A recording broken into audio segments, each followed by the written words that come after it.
명절 때가 되면 여러분 어떤 생각, 어떤 일을 하시는지 모르겠습니다만은 이 명절 때가 되면 남자들은 그동안 미뤄놨던 일들을 해야 되겠다 이런 생각을 합니다. 고마운 분들에게 감사도 해야 되겠지만 명절 때 밀렸던 일들을 좀 했으면 좋겠다 이런 생각을 합니다. 저는 책장 정리를 좀 해야 되겠다. 또 혹은 이제 컴퓨터에 들어있는 설교 자료들 이런 것들을 좀 정리를 해야 되겠다 이런 생각을 합니다. 근데 여성들은 좀 다르죠. 여성들은 시댁을 친정을 오가면서 음식 준비로 지치게 됩니다. 그동안 못 만났던 이 시댁 식구들을 만나야 되는데 요즘에는 이제 뭐 그런 말들이 쑥 들어갔습니다만은 시댁 식구 만나는 게 이게 보통 힘든 일이 아니라 시자 들어가는 건 다 싫어서 시금치도 안 먹는다고 하잖아요. 그런데 이제 시댁 식구를 만나는 것은 이제 뭐가 문제냐면 그동안 안 만났기 때문에 대답할 필요가 없었던 일들에 대해서 이제 대답을 해야 될 때가 됐다는 거고요. 또 이 가족들과 만나서 식사를 하다 보면 식사 이후에 이후 처리 문제, 가사일이 이게 보통 힘들지 않습니다. 제가 조사를 했더니 서울 여성가족재단이라고 하는 곳에서 조사를 했더라고요. 명절 때 여성 과반수 이상이 음식을 도맡아서 한대요. 평상시에 여성분들이 가사노동을 하는 데 있어서 남자분들이 아무리 도와준다고 해도 남성보다 한 2.6배 정도 더 많이 일을 하신대요. 물론 저 같은 경우에는 손 까딱 안 하는 경우이기 때문에 여기에서도 이제 더 제외되겠습니다만은 명절 때는 더 할 나위가 없겠죠.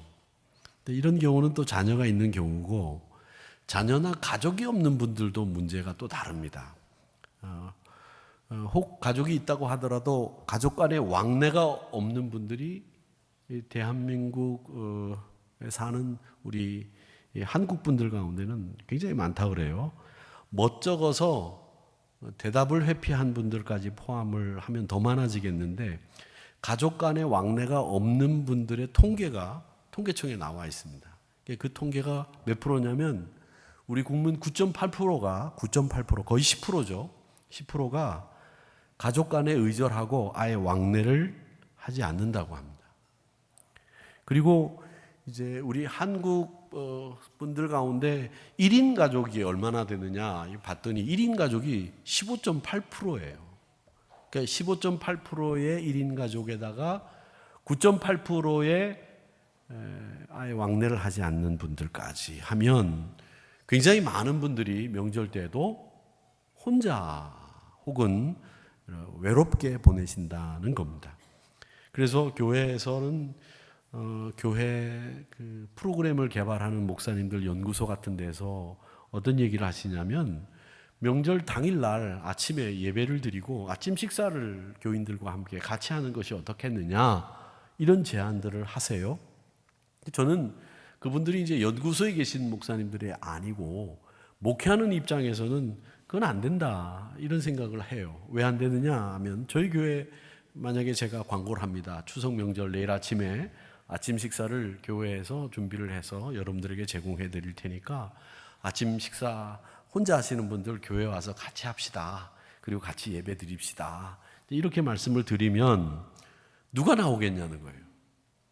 그 나오는 분은 뭐냐면 나는 자식이 있어도 명절 때도 안 오는 사람입니다. 라는 표시가 될 거고 또 하나는 나는 가족과 왕래가 없는 사람이라고 하는 공식적인 표현을 하는 게 되는 꼴이기 때문에 혼자 있는 한이 있더라도 주일날, 명절날 교회는 안 오실 거다 이런 생각을 하는 겁니다. 그래서 그분들을 위해서 조용히 교회가 해야 될 일이 뭔가를 모색하는 것이 좀 필요하지 않을까 이런 생각들을 지금 하고 있습니다. 또 하나 문제는 명절 때가 되면 항상 어른들에게 드리는 이 용채인데 이 용채가 얼마를 드려야 되느냐 이게 걱정이 되고 이게 참 어렵습니다.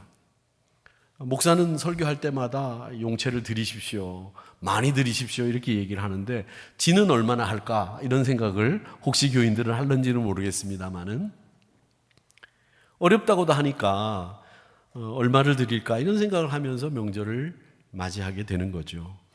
결국 명절 앞에 우리가 만나는 문제는 관계 그리고 돈 이런 문제입니다. 제가 모든 것을 너무 일반화해서 두 가지 문제로 줄여가지고 말씀드린 것 같지만은 이 문제들이 여기에 귀결이 됩니다. 게다가 우리는 신앙인이에요.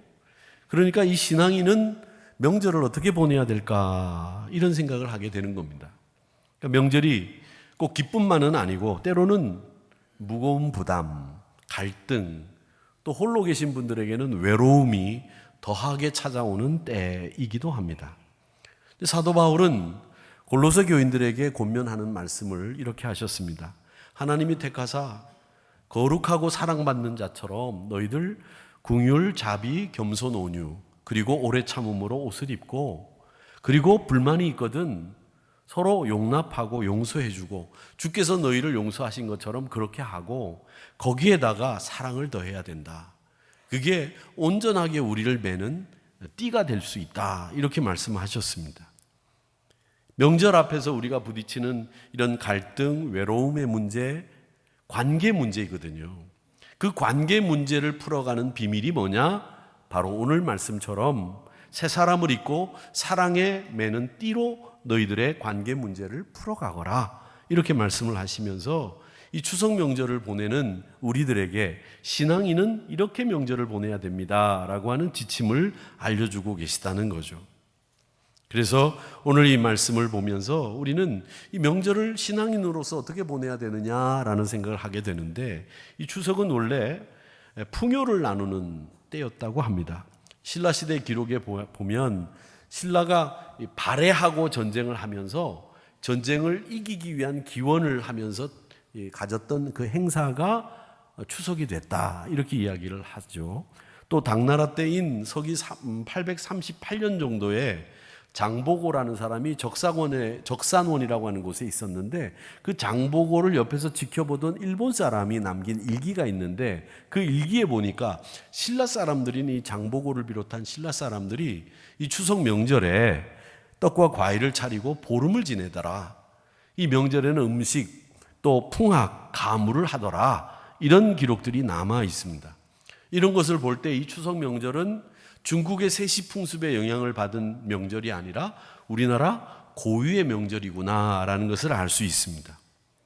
또 이 추석을 이야기하자면 우리나라의 추석과 비슷한 유럽이나 서양의 절기들이 있습니다. 그 절기 중에선 미국에서는 청교도들의 추수감사절이라고 하는 절기가 우리의 추석과는 아주 흡사한 명절이지요. 그래서 어떤 교회에서는 이 추수감사절을 추석 때 보내는 분들이 있습니다. 이 추수감사절이 추석에 맞춰져야 맞다 이렇게 해서 토착화시킨 이 토착화 신학을 주장하는 목사님들이 이 추석을 추수감사절로 지키는 경우들이 있습니다. 더 거슬러 올라가면 이스라엘 백성들이 감사했던 연휴와 이 추석과 흡사하다라고 볼 수 있는데 이스라엘 백성들이 이집트에서 나와가지고 하나님 앞에 감사하면서 그 가나안에 도착해서 정착하기도 전에 기경한 수확물을 가지고 감사했던 절기, 그게 바로 추수감사절의 기원이라고 할 수 있는 유월절입니다.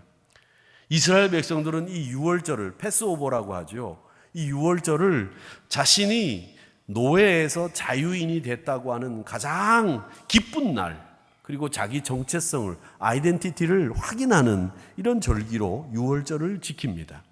그래서 감사절기는 아무리 이야기를 해도 감사가 가장 큰 주제인데 이 감사 중에서도 특별히 내 삶을 이끌어 주신 하나님께 감사하는 것이 신앙인이 우선 해야 될 중요한 주제입니다. 하나님 앞에 감사라는 거죠. 감사의 중심은 언제나 하나님이 계셔야 됩니다. 믿지 않는 분들은 물론 조상도 있고 은덕을 베푼 분들도 있고 있지만 우리 신앙인에게 있어서 감사의 최우선의 순위에는 하나님이 계십니다. 하나님께 우선 감사하고 그리고 부모님 그리고 은덕을 베푸신 분들에게 감사하는 절기가 이 추석입니다. 놀고 쉬고 해외 나가고 긴 연휴에 우리가 제대로 한번 해보자 이런 게 아니라 감사하는 절기라고 하는 분명한 이 추석 명절의 의미를 알고 보내야 된다라는 거죠. 그런데 이 바울은 단순히 그냥 감사하라는 말씀만 하지 않고 이 감사가 우리 삶의 관계 속으로 흘러 들어가야 된다고 말하고 있습니다. 긍휼과 자비, 겸손과 그리고 온유와 오래 참음을 옷 입으라라고 하는 말은 내 삶에서 이 긍휼과 자비와 겸손과 온유함이, 오래 참음이 흘러 들어와서 내 삶이 그렇게 돼야 된다라는 이야기죠. 이게 감사에 있어서 제일 중요한 모습들이라는 거예요. 실제적으로 긍휼하고 자비하고 온유하고 또 오래 참음으로 겸손함으로 내 삶을 그렇게 꾸며야 됩니다라는 이야기입니다. 그렇게 하나님 앞에 감사하는 여러분들, 이번 명절에 가족들에게도 이웃들에게도 자비와 온유, 겸손과 오래 참음 그리고 긍휼하심을 흘려보낼 수 있는 좋은 명절이 되기를 주님의 이름으로 축복합니다. 청교도들이 이제 신앙의 자유를 찾아서 유럽에서 메이플라워라고 하는 그 배를 타고 아메리카에 도착했을 때 그 사람들이 감사했던 이유가 뭐였습니까? 살아남을 수 있도록 생명을 보존해 주신 하나님, 농사 경험이 부족하고 겨울을 버티기 어려울 때 인디안들의 도움을 받아 현지 작물을 재배하고 첫 수확을 거두었을 때 그 기쁨과 감격이 이루 말할 수 없었습니다. 청교도들의 감사 이유는 다른 게 아니라 신앙의 자유를 찾았습니다. 또 생존의 은혜를 입었습니다. 이웃의 도움을 받았습니다.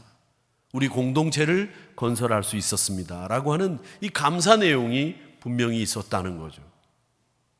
이스라엘 백성들에게는 노예로서 살던 우리가 자유민이 되었습니다. 라고 하는 감사 이유가 있었다는 거죠.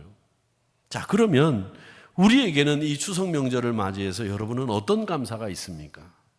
저는 이 감사를 생각해 볼 때 먼저는 우리나라가 이 자유민주주의 국가로 믿음의 선배들이 만들어주신 까닭에 이 예배의 자유가 있다고 하는 것이 정말 행복하고 감사한 일이라고 생각합니다. 이 일을 여러분 간과해서는 안 됩니다. 지금도 많은 나라에서 예배를 드리는 신앙인들이 핍박을 받고 있고 죽임을 당하고 있고 2년 전에는 중국의 선교사님들이 그때는 말할 수가 없었어요. 왜 말하게 되면 그런 이야기들이 또 중국 선교사님들에게 해를 끼칠까 봐 함구하도록 그렇게 해선위에서 지침이 내려와서 말을 못했지만 2년 전에 중국에 있는 선교사님들이 한꺼번에 다 추방이 됐습니다. 요즘 일각에서는 우리 대한민국에서 뭐 교회를 탄압한다는 의견도 제시하는 분들이 계시지만 저는 그렇게 생각하지 않습니다. 우리나라 정치인들이 자신들의 정파적인 의견과 소신을 가진 것은 분명하지만 더 많은 기독 정치인들이 있어서 그분들이 교회를 사랑하고 아끼고 있다는 생각을 저는 하고 있습니다. 감사한 일이라고 생각하고 있고요. 이 교회는 어떤 일이 있어도 이 교회를 사랑하는 하나님이 계시고 이 교회가 대한민국에서 앞으로도 어려운 곳에 빛을 비춰야 되는 곳에 빛을 비추는 일들을 잘 감당하리라고 저는 믿습니다. 한반도 상황이 굉장히 불안정합니다. 해외에 나가보시면 아시겠지만 외국에 있는 분들이 이 대한민국을 굉장히 우려스럽게 바라보고 있습니다. 저보고도 어떤 분이 그런 얘기를 하시더라고요. 목사님, 돌아가면 교인들에게 지금 한국 돈 다 달러로 바꾸라고 얘기해 주십시오. 그렇게 얘기하시는 분들이 계셨어요. 그리고 미국에서 친구들이 전화 옵니다. 야, 한국 요즘에 시끄럽다며. 시끄럽기는 뭐가 시끄러워. 조용해. 잘 지내고 있어. 그런데도 이 굉장히 외국에서는 지금 한국을 어렵게 보고 있습니다. 그런데 저는 생각할 때 우리 대한민국이 사실은 의식 있는 분들이 많이 계시고 또 뭐 이렇다 저렇다 얘기들이 많아도 만약에 우리나라가 이런 기본이 튼튼하지 못하고 신앙인이 없었다고 한다면 내전으로 얼마든지 치달을 수 있는 상황이었다고 생각해요. 그런데도 아직까지도 우리가 사회 안정을 꾀하고 대한민국이 하나 되어야 됩니다. 좌파 우파 뭐 태극기 들고 여기선 여기대로 뭐 얘기하고 있지만은 모두가 다 대한민국을 사랑하고 대한민국이 잘 되기를 바라는 마음으로 하는 것이지 대한민국이 망하기를 바라는 사람은 없다고 생각합니다. 내란이란 말이 여기저기 붙어서 다시 내란을 일으킬 것 같다는 생각이 저는 들지 않는다는 거죠. 그런데 내란이란 말을 너무 많이 해가지고 이제 여기도 저기도 내란인 것 같이 돼버려서 뭐 그게 좀 더 문제인 것 같아 보이지만 저는 그래도 양식이 있는 분들이 더 많다고 생각을 합니다.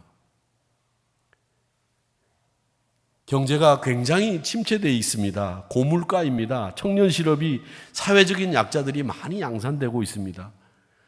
고물가라고 하는 것을 제가 정말 많이 느끼는 것은 외국에 나가보면 제가 이제 저녁 식사를 하려고 나가서 슈퍼를 갔어요. 슈퍼를 가서 뭐 집사람이 가서 뭐 사와라 이렇게 얘기하면 한국에서는 절대 안 나가지만 외국에서는 제가 나가서 사가지고 왔습니다. 가가지고 코카콜라죠. 코카콜라를 한 병 샀습니다. 빵을 먹을 때는 콜라를 먹으면 소화가 잘 돼요. 그래서 콜라를 삽니다. 어떤 분들은 뭐 제로 콜라를 드시는데 제로 콜라를 먹으려면 먹지를 마세요. 아예 콜라를 먹으려면 오리지널 콜라를 먹든가 안 먹으려면 안 먹지 제로 콜라를 왜 먹습니까? 코카콜라 회사에서 저를 별로 안 좋아하겠지만 콜라를 한 병 사고 사과가 있길래 사과를 한 6개를 담으니까 한 1kg가 되더라고요. 근데 그게 1.99유로예요. 그래서 그거 담고 우유 하나 사고 이제 치즈 하나 사고 그리고 계산을 하러 딱 가보니까 7유로가 나와요. 지금 고환율이라고 해도 7유로면은 뭐 얼마 안 돼요. 사실은 그 사람들은 뭐 7,000원 정도죠. 우리는 환율로 따지면 7,000원보다 더하지만 그러니까 사과 하나에 요즘은 우리는 7,000원이거든요. 근데 사과 6개를 담아놓고 7,000원, 우유, 콜라, 치즈까지. 그러니까 우리나라가 물가가 얼마나 비싸다는 게 거기서 느껴지더라고요. 제가 너무 싸서 영수증을 가지고 사진을 찍었어요. 야, 우리나라 물가가 비싸구나. 참 그런데도 우리 대한민국 국민들이 잘 살고 계시고 뭐 별로 불평하지 않고 뭐 잘 지내고 계시고 또 그만큼 우리가 견딜 수 있는 뭐라고 할까요? 이 견딜 수 있는 힘이 생겼다고 할까요?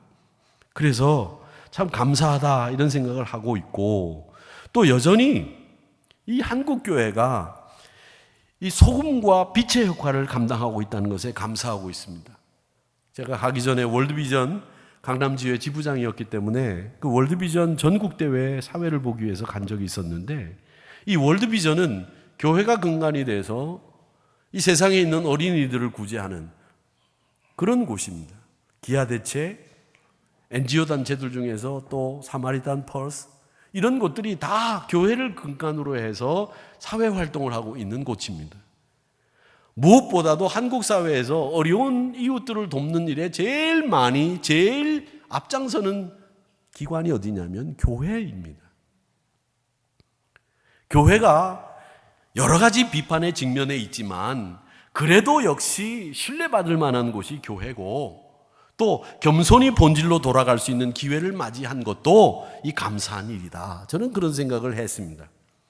그리고 또 교회가 또 우리 한국 사회를 향해서 할 수 있는 일은 교회가 앞장서서 다음 세대를 걱정하고 다음 세대를 위해서 기도하고 있는 이 교회가 있다는 것이 얼마나 감사한 일이고 다행스러운 일인지 모르겠습니다. 세계선교의 기회는 아직도 우리에게 주어져 있다는 것은 정말 한국교회의 감사한 일이라고 생각합니다.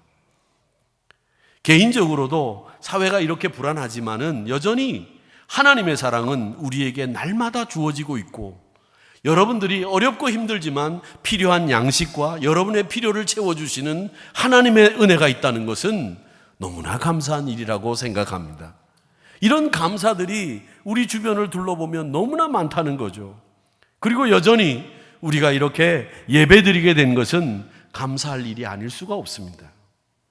우리에게도 여전히 청교도들의 미국 이주 이후 감사드렸던 신앙의 자유가 있고 아직도 우리가 생존해 있고 아직도 이웃과 사이좋게 지낼 수 있고 여전히 한국교회가 한국 사회의 어두운 면을 비출 수 있는 빛과 소금의 역할을 위해 건재하다고 하는 것이 정말 감사한 일이라고 저는 생각했습니다. 여러분, 이런 감사가 여러분에게도 있기를 축원합니다. 근데 오늘날 이 명절을 만나게 되면 이 명절은 이런 감사의 절기임에도 불구하고 많은 가정에서 갈등이 드러나는 시간이기도 합니다. 지금은 뭐 별로 그렇게 갈등이 그 문제로 많이 이야기되지는 않지만 제사 문제, 결혼이나 진로 문제, 경제 문제로 다투다가 가족끼리 모였다가 얼굴을 붉히고 돌아오는 경우들이 참 많습니다. 또 아까 말씀드린 것처럼 이 명절 때 가족 없이 외롭게 지내는 분들도 많습니다. 많은 분들의 관심 중에 하나가, 사회가 안고 있는 문제 중에 하나가 뭐냐면 OECD 국가 중에서 우리 대한민국이 가장 외로움을 많이 타고 있다라는 통계가 나와 있습니다. 특히 교회가 명절 돌봄의 프로그램을 가져야 된다는 데는 제가 동의하고 있는데, 조용히 그분들의 외로움을 교회가 해결해 줘야 된다는 것이죠.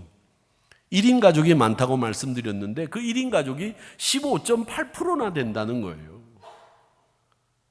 실상 외롭다고 느끼는 분들이 우리 대한민국 국민들 가운데 대다수, 과반수 이상이 외로움을 느끼고 있다고 하는 이런 이야기들도 심지어 하고 있습니다. 근데 여러분, 성경을 보면 혼자 있다는 거하고 외로움을 느낀다는 거하고는 동일한 말이 아닙니다. 예수님이요, 굉장히 혼자 오래 많이 계셨어요. 요한복음 16장 32절에 보면 예수님이 혼자 계셨던 적을 이야기하시는데, 보라, 너희가 다 각각 제 곳으로 흩어지고 나를 혼자 둘 때가 온다. 벌써 왔다.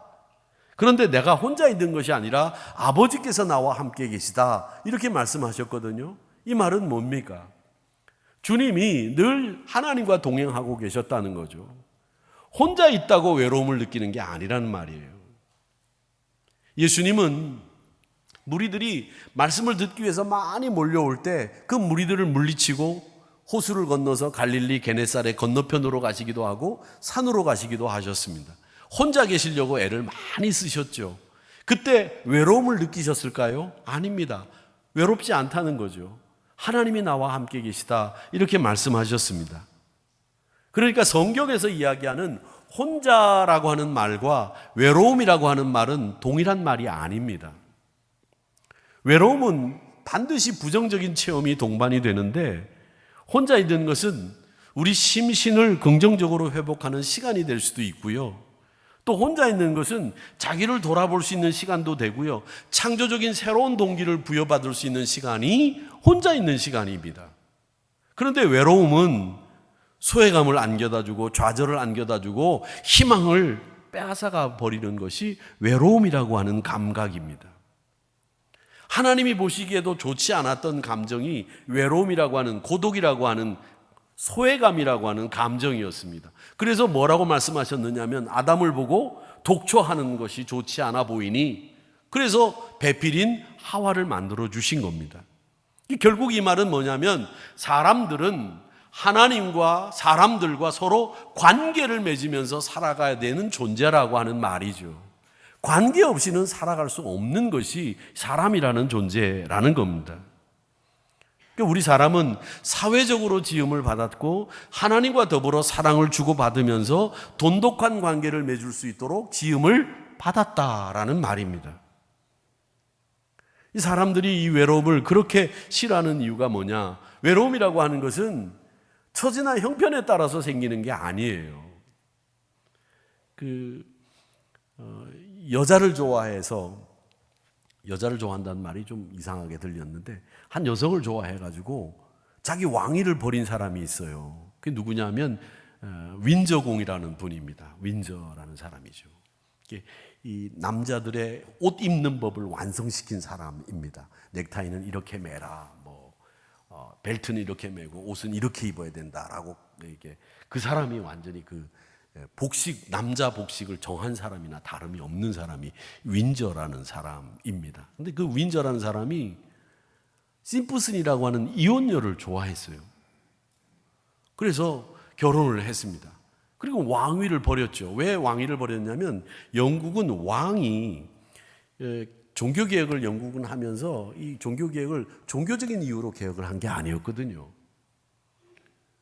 이 종교적인 개혁으로 한 것이 아니라, 이 헨리 8세라는 사람이 말이죠, 자기가 스페인 왕의 딸과 결혼을 했다가 이 스페인 왕의 딸이 사실은 형의 아내가 될 사람인데 형이 갑자기 죽어버리니까 네가 결혼해라 그래갖고 형수 될 사람을 자기가 아내로 맞았어요. 캐더린이라고 하는 여자였는데 이 여자하고 결혼하고 났는데 결혼이 마음에 안 드니까 이 여자하고 이혼하려고 종교개혁을 한 거거든요. 그게 성공회입니다. 그러니까 성공회는 이혼하기 위해서 만든 종교예요. 사실은 따지고 보면.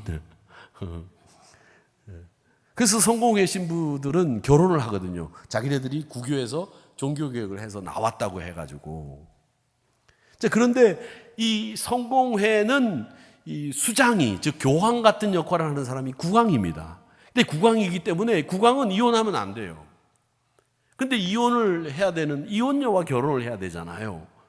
그러니까 어떻게 합니까? 왕위를 버렸습니다. 그리고 파리에 가서 살았어요. 그런데 그 파리에 가서 살 동안에 왕실에서 모든 비용을 다 댔어요. 그리고 이 결혼을 만료하고 왕위를 버리는 것을 만료했거든요. 그리고 영국 황실에서는 이 윈저를 굉장히 안 좋게 봅니다. 굉장히 안 좋게 봐요.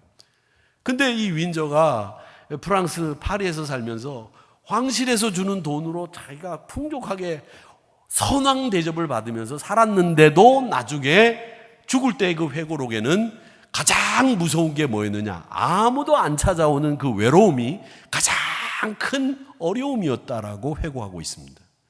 그러니까 사람에게 있어서는 돈이 많고 돈이 적고가 문제가 아니라 형편과 처지에 따라서 외로움이 생기는 것이 아니라 아무도 찾아오지 않고 아무도 알아주지 않는, 아무도 불러주지 않는 것이 이 사람을 고독하게 만드는 외로움의 본질이라는 거죠.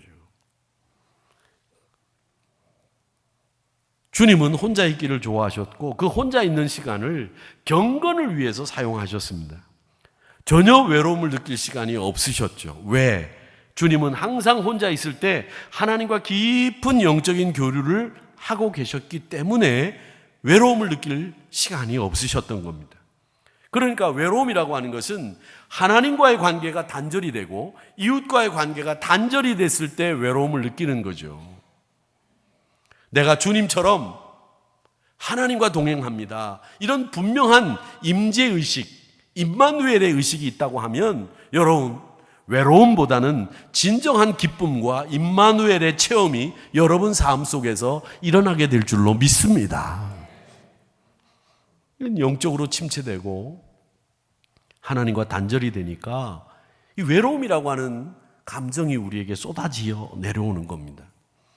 그러니까 이 현대인들에게 있어서 가장 큰 문제는 믿지 않는 사람들에게도 마찬가지입니다만은 이 문제가 가장 큰 문제인데 우리 신앙인들은 1차적으로 하나님과의 깊은 교제 그리고 영적인 침체가 일어나지 않도록 자신을 관리하는 일, 이게 외로움을 막아낼 수 있는 방법이다라고 하는 것을 여러분 기억하시기를 바랍니다. 또 명절 때가 되면 뜬금없이 그동안 생각하고 있던 거를 상대방의 입장 고려 없이 그냥 말을 쏟아내는 분들이 참 많이 계십니다. 그렇게 하다 보니까 점점 가족들이 멀리하면서 고립되어 가는 거예요. 제가 제일 무서워하는 말이 뭔지 아십니까? 제가 제일 무서워하는 말, 그 말이 뭐냐면 저희 아내가 저희 집사람이 저한테 하는 말 중에 제일 무서운 말이 뭐냐? 여보, 당신 그렇게 하다가 딸들이 안 봐. 이 말이 제일 무서워요. 이 말이 제일 무서운 말이에요. 진짜 그 말이 제일 무서운 말 아닙니까? 그렇게 자기가 해야 될 말, 하지 말아야 될 말을 이 고려 없이 말을 해대면 고립이 되는 거예요. 가족들이 옆에 있는 것 같이 보이지만 사실은 말 안 해요. 이렇게 되면 점점 외로움이 가족들과 있어도 외로움이 생기는 것 되는 거죠. 그러니까 흩어진 지 오랜만에 모여서 즐거운 시간을 갖는 명절 때 싸움판이 벌어지고 굳은 표정으로 자기 집으로 돌아가는 일들이 생기는 거예요. 제가 어릴 때 외가댁에 이렇게 가보면 이제 제가 이제 서울에서 이렇게 내려가면 외가댁에서는 이제 큰 손주라고 다 보리밥 먹는데 저만 쌀밥을 줘요. 그러면 그걸 감사하다고 생각하고 먹었느냐? 나는 당연히 쌀밥 먹어야 된다고 생각하고 먹었던 못된 아이였습니다. 근데 밥을 먹다 이렇게 보면 어른들이 이렇게 밥상에 앉아서 밥을 먹다가 나중에는 보면 다 싸우고 큰 소리 치고 일어나요. 왜? 명절 때 모이면 항상 자기가 생각하던 말들을 쏟아내고 상대방 고려 없이 그냥 자기 생각만 막 쏟아내는 거죠. 그러다가 싸움판이 벌어져가지고 이 명절판이 진짜 판이 되는 거죠. 여러분, 오랜만에 만나서 그동안 쌓인 화를 푸는 거 현명하지 못합니다. 그러니까 명절 때 만나서 즐거워하셔야 돼요. 그런데 왜 그동안 하지 못했던 얘기를 그때 하시려고 합니까? 하지 마세요. 제발 하지 마세요. 그러니까 여러분들에게 오늘 제가 말씀드린 거 3가지 하지 말라고 제가 말씀드리고 싶은데, 하나는 뭐냐? 정치 얘기하지 마세요. 가가지고 나는 누구 좋네, 누구 싫을래, 뭐 이런 말 하지 마세요. 싸움판 벌어집니다. 하지 마세요. 또 하나는 뭐 얘기냐? 종교 얘기하지 마세요. 그냥 여러분이 복음으로 사는 삶을 보여주고만 오시면 돼요. 삶을 보여주면 되지 뭘 그걸 말로 말이지 제사를 지내는 사람들이 말이지 우상 숭배를 하는 것이니 말이지 미련하기 짝이 없다는 그런 말을 왜 해가지고 전도의 문을 막습니까? 그런 종교 얘기하지 마시고 그냥 여러분이 그리스도인으로 사는 삶으로 그냥 열심히 묵묵하게 섬기다가 오세요. 그 종교 얘기하지 마시고 정치 얘기하지 마시고 또 하나 하지 말아야 될 이야기, 친척들 가운데 시집장가 안 간 애들한테 너 왜 장가 안 가냐, 너 왜 시집 안 가냐, 애인 있냐 없냐, 이 얘기 좀 제발 하지 마세요. 이 3가지 이야기만 안 하면 여러분 이 명절이 싸움판 되지 않습니다. 그러니까 이 3가지 이야기를 꼭 하거든요. 그 얘기만 해요. 또 다른 얘기는 하나도 안 하고. 주님의 명령은 뭐라고 말씀하셨냐면 함께 즐거워하라고 말씀하셨습니다. 바울은 이 문제를 해결하는 모습을 오늘 말씀에서 우리에게 얘기하고 계신 거예요. 긍휼과 자비, 겸손과 온유, 오래 참음과 용서, 그리고 사랑에 매는 띠, 이걸 가지고 얘기하시면서 이 명절을 보내야 되는 우리 그리스도인들의 태도를 말씀하시고 있는 겁니다. 명절 때는 가족의 연약함을 보고 비판하기보다는 그냥 불쌍히 여기고 품으셔야 됩니다. 그게 긍휼과 자비의 덕목입니다. 제가 집에 가면 어머님 댁에 이렇게 가면 제가 냄새 나는 걸 굉장히 싫어하거든요. 이렇게 좋지 않은 냄새 나는 걸. 그리고 제가 냄새를 참 잘 맡습니다. 교인들하고 이렇게 인사를 나누면 여러분 어제 약주 드신 분들은 오늘 저하고 인사를 하더라도 다 걸립니다. 저한테. 제가 얘기합니다. 집사람한테 아무개 집사님 어저께 술 먹었네, 약주 드셨네. 다 제 코가 걸러냅니다. 담배를 피시는 분들도 여러분 제 코에 다 걸립니다. 다 걸려요. 제가 아주 냄새를 잘 맡거든요. 근데 제가 집에 가면 이렇게 냄새 나는 걸 굉장히 싫어하니까 어머님이 제가 집에 간다 그러면 막 청소하고 냄새 나는 거 다 치우고 또 이렇게 요즘에 보면 이렇게 뿌려가지고 냄새 없애는 거 있잖아요. 그것까지 막 뿌려놓습니다. 그러면 제가 가서 그냥 이렇게 흡족하게 있으면 되는데 가서 또 이래요. 아우 왜 냄새 나는 거 그걸 뿌려가지고 또 이렇게 냄새 나게 하느냐고. 못된 아들이에요. 못된 아들이란 말이 진짜라는 거죠? 그렇게 적나라하게 얘기하시기까지.